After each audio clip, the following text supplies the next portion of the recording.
Conforme a los objetivos del milenio, para el 2015 deberíamos obtener la universalización del acceso a la educación primaria. En estos momentos, en los últimos informes que proceden de las Naciones Unidas, se ve con claridad que hay una evolución muy importante en los países en vías de desarrollo en el ejercicio de este derecho a la escolarización primaria universal. Es de esperar, por tanto, que se logre este objetivo. ¿Por qué es importante? Porque se sabe que el derecho a la educación, especialmente a la escolarización primaria, aunque también la escolarización secundaria, es un elemento determinante para el progreso económico, social y cultural de todos los países. Este derecho a la educación en estos momentos y el acceso universal a la educación primaria, donde parece, digamos, menos avanzado sería en las zonas del África subsahariana y en el norte de África. Y luego se ve también que existe una polarización importante, porque en ambos casos, y también en Asia, el acceso a la educación universal no es equilibrado. Suelen ser las niñas las que tienen una tasa más elevada de no finalización de la escuela primaria o de la escuela secundaria.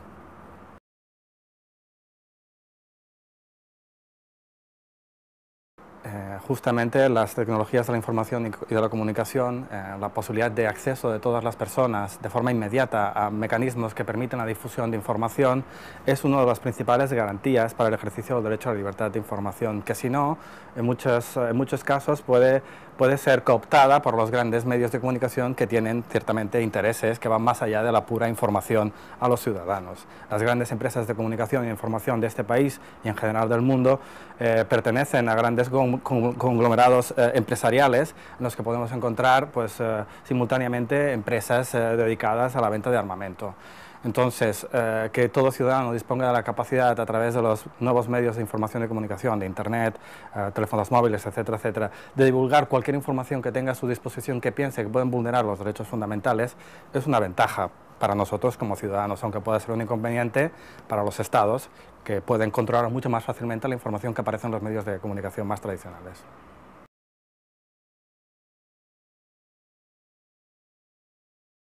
El derecho a la libertad de expresión, el derecho a la información y los derechos relativos a la prensa no son excusas, son derechos fundamentales. Esto quiere decir que no existiría un Estado democrático si no tuviéramos una libre disposición de toda aquella información que resulta necesaria para hacernos una opinión pública. En Estados Unidos, justamente en los años 70, ya se planteó este tema, en qué medida New York Times podía difundir información sobre lo que estaba sucediendo en Vietnam, ¿no?, durante la presidencia de Nixon. Y el Tribunal Supremo norteamericano fue muy claro, apelando a la primera enmienda de la Constitución, indicó que el derecho a la libertad de expresión debía ser protegido en todo caso, incluso frente a la posibilidad de que se pusiera en peligro la seguridad nacional. Hemos de pensar que el principal vulnerador de los derechos fundamentales y el que justifica que existan tratados internacionales que protegen el derecho a la libertad de expresión y otros derechos fundamentales suelen ser los estados, y que la única manera que tenemos de saber qué es lo que está haciendo es conociendo la información relevante con respecto a su actividad pública, aunque esta pueda ser aunque a esta se va a acceder a través de documentos que en principio no ven la luz pública, salvo que haya filtraciones de algún tipo. Por tanto, para la garantía de la democracia es necesario mantener siempre alerta a la sociedad, y la manera más adecuada de mantener alerta a la sociedad sobre los posibles abusos de los derechos fundamentales por parte del Estado sigue siendo el pleno ejercicio del derecho a la libertad de información, a las libertades de la prensa y libertad de expresión.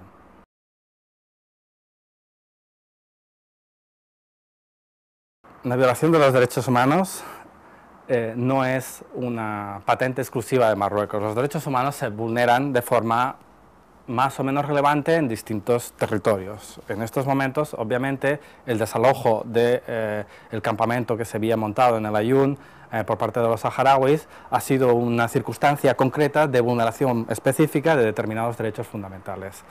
Está por ver todavía en qué medida los informes internacionales confirman toda la información que ha salido de forma espontánea por parte de los principales perjudicados de estos campamentos. Amnistía Internacional ha indicado que en principio es correcta la información del gobierno marroquí en el sentido de que solo han muerto 2 saharauis durante el proceso de desalojo y han muerto 11 personas del orden público. Ahora lo importante es saber en qué medida el conjunto de detenciones que se han realizado durante ese desalojo del campamento están conduciendo a distintas formas de tortura, que es otra vulneración de los derechos fundamentales. En todo caso, en general, la situación de los derechos humanos siempre guarda una relación con la existencia o no de regímenes democráticos. Marruecos no es todavía un régimen democrático, aunque es cierto que ha dado pasos importantes a su progresiva democratización, y esto quiere decir que los mecanismos de garantía judiciales, policiales y ejecutivos de los derechos fundamentales siempre tendrán un umbral más bajo en Marruecos u en otros estados que no han alcanzado unos grados suficientes de desarrollo de la democracia.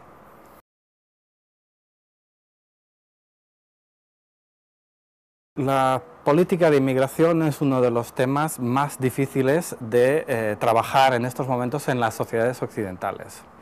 en estos momentos de crisis económica. Normalmente al inmigrante se le suele ver como una persona con la que se compite en periodos de crisis económica por un conjunto de beneficios sociales y también por los puestos de trabajo, en la medida en que ocupan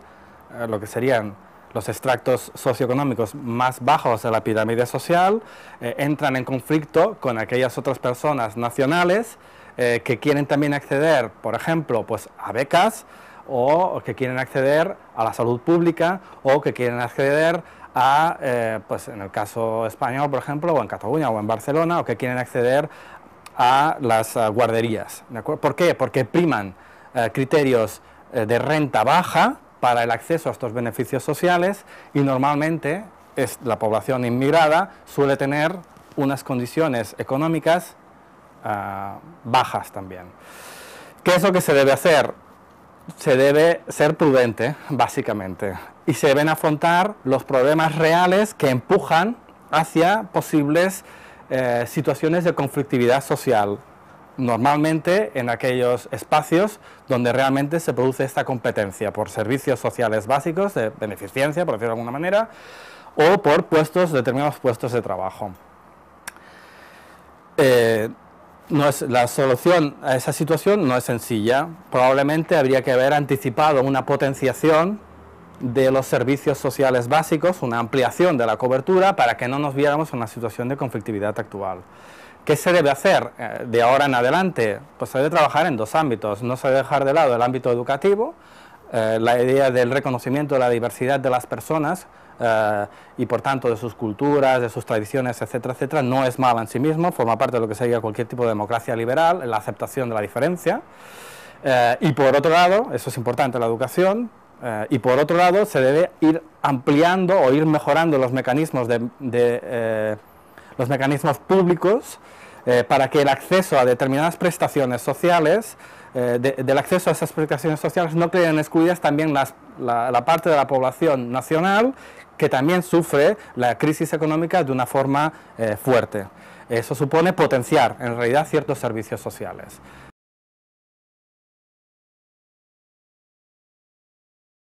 La educación es el eje principal para superar problemas tradicionales de disparidad de acceso a determinados derechos básicos entre los hombres y las mujeres. Lo que pasa es que los procesos educativos siguen siendo muy complejos. Una parte de los procesos educativos, si hablamos de las sociedades occidentales, ¿no?, una parte importante de los procesos educativos tiene lugar en la escuela, como es lógico, pero ese no es el único proceso educativo que existe en esta sociedad. Hay un proceso educativo interno que procede de las familias, y luego hay otros procesos educativos no formales que proceden, por ejemplo, de los medios de comunicación, la información que se recibe, cómo se da, los programas, las películas, los dibujos animados, etc. En los procesos educativos no formales externos, los patrones, digamos, discriminatorios siguen siendo muy perceptibles. Hay estereotipos en la forma de representar las funciones de los hombres y de las mujeres, de los niños, de las niñas, de los adolescentes y de las adolescentes, que están configurando también la base educativa de forma muy importante de las personas. En las sociedades occidentales, en los procesos educativos formales, los que transcurren dentro de la escuela, ya se han ido incorporando elementos de no discriminación por razón de género en lo que serían las pautas educacionales. Y entonces en ese ámbito, aunque se puede seguir mejorando, se están dando los pasos necesarios para evitar ese tipo de discriminación o ese tipo de educación que después lleva a situaciones o a contextos sociales de discriminación en el acceso al trabajo, etcétera, etcétera. ¿Cuál es otra perspectiva que no se está tratando lo suficiente? Son los procesos educativos internos o familiares. Es aquí donde desde los orígenes, desde el nacimiento, donde se están trasladando patrones de conducta o estereotipos de conducta que después van a dar lugar a situaciones globales, colectivas, sociales, de discriminación. Desde cómo se asignan las funciones a los hijos o a las hijas en función de su género, o desde qué hacen los padres o qué hacen las madres en ese contexto educativo primario que es la familia, qué roles van asumiendo en el día a día. Todo eso configura mucho más que la escuela, probablemente, lo que será la percepción de la masculinidad y de la feminidad hacia el futuro de los niños y por tanto de los futuros adolescentes y de los futuros adultos. Entonces probablemente, y lo está condicionando todavía de forma negativa, porque los padres de hoy, o igual que los padres de ayer, fueron educados en una escuela o una sociedad muy patriarcal, y esos mismos roles son los que están transmitiendo con su conducta diaria hacia sus hijos de forma imperceptible, pero eficiente. Entonces, no basta con trabajar en el mundo occidental, no basta con trabajar el ámbito de la escolarización, sino que hay que trabajar esos dos polos, el ámbito estrictamente interno familiar y el ámbito de la educación no oficial, que se produce pues, a través de otros procesos culturales, sociales. Con respecto a los estados en vías de desarrollo, aquí todavía, aparte del mismo problema de las tradiciones patriarcales que existen en estados, digamos, cuyo fase de desarrollo cultural no ha superado todavía tradiciones que tienden a ser machistas, el problema lo encontramos en los tres ámbitos. En el ámbito familiar, por supuesto, porque se heredan tradiciones que son de carácter patriarcal. En el ámbito de la escolarización, porque muchas mujeres, si se miran las estadísticas, son las niñas. Los índices de abandono escolar son mucho más elevados en las niñas que en los niños, por ejemplo, en los países del África subsahariana, o en Asia Central, o en Asia del Sur. No acaban la escolarización primaria, lo cual lleva a suponer una exclusión general y una discriminación general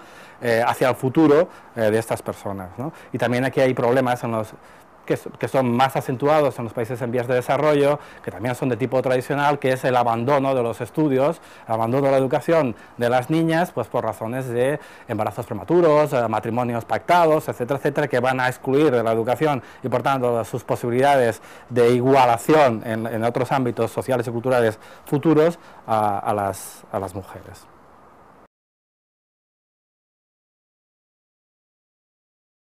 Es un tema que está siendo trabajado desde las Naciones Unidas con relativa eficacia, aunque sigue produciéndose la explotación sexual. Aquí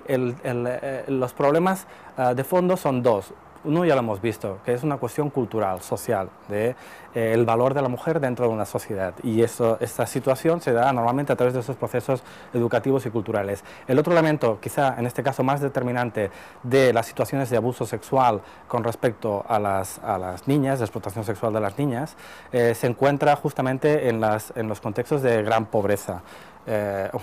Que sería el principal condicionante a la hora de facilitar esa explotación infantil, en este caso explotación sexual infantil, normalmente de mujeres, aunque también se produce en algunos estados, como por ejemplo en Tailandia, con respecto a los niños, no solo con respecto a las mujeres. Aquí el factor determinante es el económico. Son en general familias muy desestructuradas que para poder obtener determinado tipo de ingresos económicos comercian con sus hijos o hijas. Afecta más a las mujeres, pero también afecta a los niños. Ese es un contexto, por tanto, en el que lo que se debe trabajar es el desarrollo económico y la salida de la pobreza, de esa parte del extracto social que no puede o que no accede en condiciones a lo que sería una economía formal y que por tanto utiliza todos los instrumentos que tiene a su disposición, incluidos sus hijos, para obtener beneficios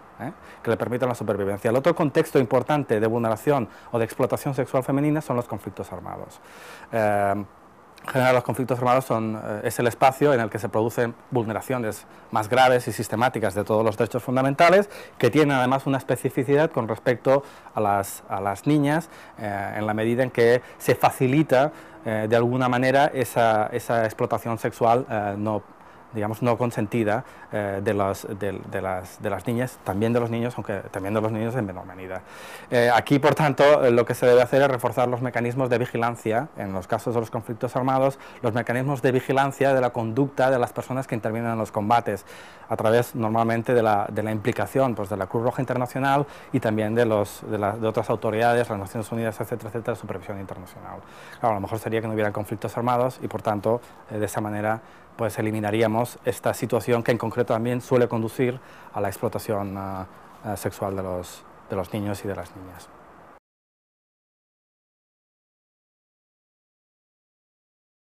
El tema del acceso a la vivienda como un derecho fundamental que está reconocido en el Pacto Internacional de Derechos Económicos, Sociales y Culturales debe ajustarse a las realidades económicas de cada Estado o de cada país en general. El derecho al acceso a la vivienda no implica un derecho a una vivienda de propiedad, que es lo que se ha primado en estos 10 últimos años, teniendo en cuenta además que las viviendas son muy caras. El derecho a una vivienda, el derecho al acceso a la vivienda, se puede garantizar de otra manera, de otras formas, probablemente más adecuadas en lo que sería la intervención social. Disponer de viviendas de alquiler a unos precios asequibles podría ser la salida, como pasa en otros países europeos, podría ser la salida más adecuada al derecho de acceso a la vivienda, ¿de acuerdo? Sin necesidad de pasar por la adquisición de una vivienda como medio para garantizar ese derecho. No es así, ni lo dice así la Constitución, ni lo dicen los tratados internacionales en la materia. Estos momentos podría ser un momento, esos momentos de crisis financiera y de crisis en el sector de la construcción, podría ser un momento óptimo para garantizar ese derecho de acceso a una vivienda, no en propiedad, sino en alquiler, para la población más joven. La crisis financiera no va a facilitar créditos para la adquisición de viviendas, lo va a dificultar, porque existen en estos momentos unas restricciones de crédito que afectan a todos, al Estado y que afectan también a los particulares. Pero lo que sí que hay en estos momentos es una gran cantidad de viviendas disponibles a lo largo y ancho del territorio nacional. El Estado podría en estos momentos, la Generalitat y el Estado central, podrían en estos momentos intentar a través de distintos mecanismos, bien la compra, bien el alquiler de estas viviendas y ponerlas a precios asequibles a disposición de la población más joven. De todas maneras, no es en la población más joven donde se está produciendo en estos momentos las violaciones más graves del derecho al acceso a la vivienda, sino normalmente de aquellas familias que han comprado en estos 10 últimos años pisos que ahora no pueden pagar y que están siendo forzadas a su desalojo por la imposibilidad de cubrir los créditos. El acceso a la vivienda de la población joven es importante, pero si yo tuviera que ponerlo en mi balanza de prioridades, intentaría buscar que el Estado, que las administraciones públicas impidieran esos desahucios masivos que se están produciendo en la actualidad por el impago por la morosidad en el retorno de los créditos hipotecarios. Pero que aquí supone normalmente que familias al completo, una familia con 2 hijos, con 3 hijos, se vean de la noche a la mañana en la calle o buscando alojamiento pues, en casas de familiares. Entonces, hay que cubrir en estos momentos el derecho a la vivienda de todos. Yo creo que priorizaría estas situaciones que me parecen más graves porque no afecta solo a una persona, sino a una idea familiar, especialmente a los niños, y continuaría en esas políticas de acceso a la vivienda a través de alquileres, alquileres que sean pagables con respecto a los jóvenes, que es otro grupo que se ve en estos momentos, digamos, afectado por la ineficacia de este derecho.